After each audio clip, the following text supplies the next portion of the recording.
What's up guys, Mike here, the Detroit Borg, checking out Google's OnHub. So this is a wireless router produced by TP-Link and designed by Google.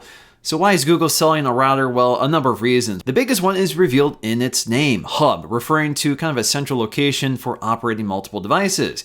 And that means Internet of Things. So this actually supports Weave, or their platform for the connected home. So this allows you to wirelessly interact with your lighting system, home thermostat, appliances, that sort of thing from a mobile device connected to the OnHub. And to that end, Wi-Fi is its primary target. So there are very few LAN ports on here. There's one WAN port, one LAN port. So what do you get for $200? You get a really unique design that features 13 vertical antennas, which are separated by 120 degrees for ideal coverage. In terms of specs, of course, this supports 802.11 AC Wi-Fi. We have AC 1900, so it does support 1900 megabits per second. We have simultaneous 2.4 gigahertz and 5 gigahertz dual band support, of course. We also have congestion sensing, so the Wi-Fi radios will change channels for better performance. This does incorporate Bluetooth as well, is 802.11.15.4 compliant, and again supports the Weave platform. So in terms of the box, this is probably the nicest box you will ever see for a router. It actually reminds me of a Tiffany box in terms of this color. Now the box itself is magnetic, so when you lift the lid, you'll see inside we have some quick instructions on how to set this up. And of course we have our big cylindrical OnHub, which is available in two colors. I have the black version, but this is also available in blue. So taking out the OnHub, the first thing I want to do here is take a look at the accessories that are hidden below its cradle. So we do get a set of Ethernet cables, one for the LAN port, one for the WAN port. Of course, you could use any one you want, but these are nice. They're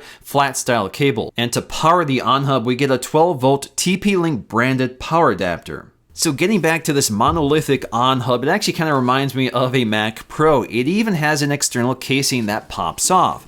So to pop it off, all I have to do is twist it to the open position and it slides right off. And inside you'll find your ventilated hardware, which hides all of the antennas. Now the next thing I need to do here is remove the packaging, which is on the inside as opposed to the outside. So all I have to do is pull off this tab and the plastic sheet comes off. We also get a little piece of plastic covering the I/O ports, which we can peel off easily. So down below you'll find some branding, including TP-Link built for Google On. On the other side, we'll find all of our I/O, including a power port, a reset button, a USB 3.0 port, which right now is just used for maintenance. It can't be used for external storage, but hopefully that'll be updated in the future.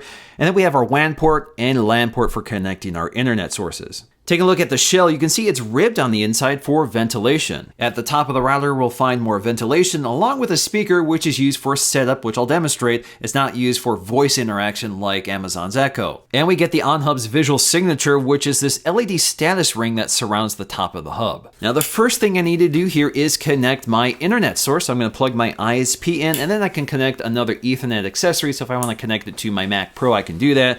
And now, of course, we're going to connect our power. Next up, we need to slide the shell back onto the router. And as you can see, it does have plenty of room for the cables to flow through the back. So we have nice cable management and it looks pretty tidy. Now, before we set this up, the first thing we need to do is understand what the LED light on the top means. So no light means that, of course, it's not powered. Blue means the OnHub is ready for setup. Teal means the OnHub is ready and active. Amber means something is wrong. So the next thing we need to do is install the free OnHub app, which is available on iOS and Android. Now, setting up the OnHub is easy for both iOS or Android, but it's much easier on Android. With iOS, you actually have to set it up manually. So that involves using the codes that are actually on the bottom of the device. But setting this up with Android is almost entirely automatic. All you have to do is launch the app, select your Google account, and the hub itself will actually send a audible tone to your phone to start the pairing process. So it's kind of like an encoded audio tone. It's very neat. So once that's done, it's connected to the internet and it can now download all of its updates, which will take about 15 minutes in my case. So the next thing we need to do is give the Wi-Fi network a name as well as a password. And that's it. The light turns teal and we're ready to start using it. Now next up, I want to take a look at the OnHub app, which is the only way to manage the OnHub router. You don't use a web interface like a lot of other routers do. So we have our overview and Wi-Fi access tab. Under overview, you can see your network configuration. So on the overview screen, we can test the performance of our OnHub wireless network.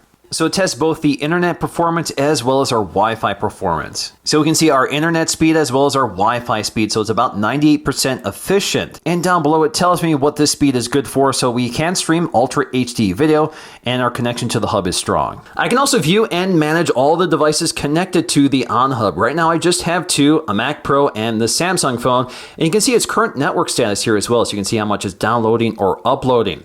I can also go right here to prioritize devices. So if I want to speed up the performance of the Mac Pro, so for example, if I want the fastest speed for uploading, I can prioritize that one over the Samsung phone or any other device on the network. And I can limit this by 1 hour, 2 hours, or 4 hours. Under Wi-Fi access, I can easily share my password with a guest user. So for example, somebody's in the house and they want access to my Wi-Fi password, I can go ahead and share it. So this will send it to, for example, a text message, or if you want to send it over Twitter or Hangouts, you can do so here. As you can see, it's given the password in the body of the text and I can go ahead and send it off. I can also just copy the password to the clipboard and paste it in my favorite app. Under settings, we have a lot more going on here. So we have OnHub. So this is where we can modify the name of the network here. So we can go up to edit, we can change the name of the hub as well as the password from here. We also have advanced networking. So we have DNS WAN settings here as well. So we can tap on that or just go to here to manage it. So we have automatic, ISPS, DNS, or custom if you want. We have our WAN settings here for DHCP, static IP, or PPPoE if you want. And then we have extended settings. So if we go to extended settings, we can set a static IP, port forward, or set up our UPnP. Under hardware, we can actually change the brightness of the LED light on the top or just turn it off entirely if you don't want to see it at all. You can also see our software version. We can set our device mode to NAT if you want, or set it for bridge mode. So if you want to extend a network, you can using this mode.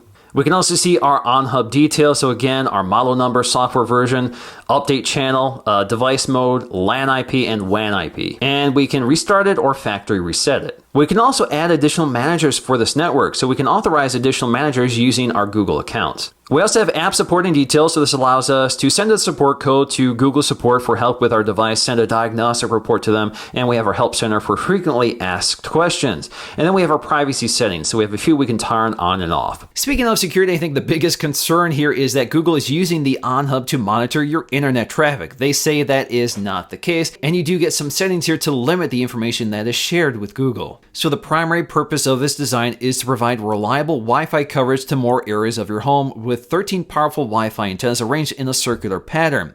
Each antenna is paired with a perpendicularly orientated partner antenna, so OnHub can select the polarization, delivering the strongest signal for each device in your home. OnHub also features a front-facing antenna reflector that acts as a satellite dish, enhancing Wi-Fi range in that specific direction. The OnHub router also searches every 5 minutes for the least crowded Wi-Fi channel and will switch it to improve performance. Most routers really only do this when they first boot up. Now, the OnHub is somewhat similar to the Apple AirPort Extreme, the same sort of compact, tall design, which isn't horribly ugly or intimidating to use, with a simple setup process and an easy-to-use app interface. We also have a similar antenna design, although the OnHub does push it to the next level. The OnHub also integrates Bluetooth but has less I/O than the AirPort Extreme. And of course, there are many other tweaks on the OnHub that increases reliability as well as range. But in my testing, generally speaking, both of these routers perform about the same. They have the same coverage area and the same reliability.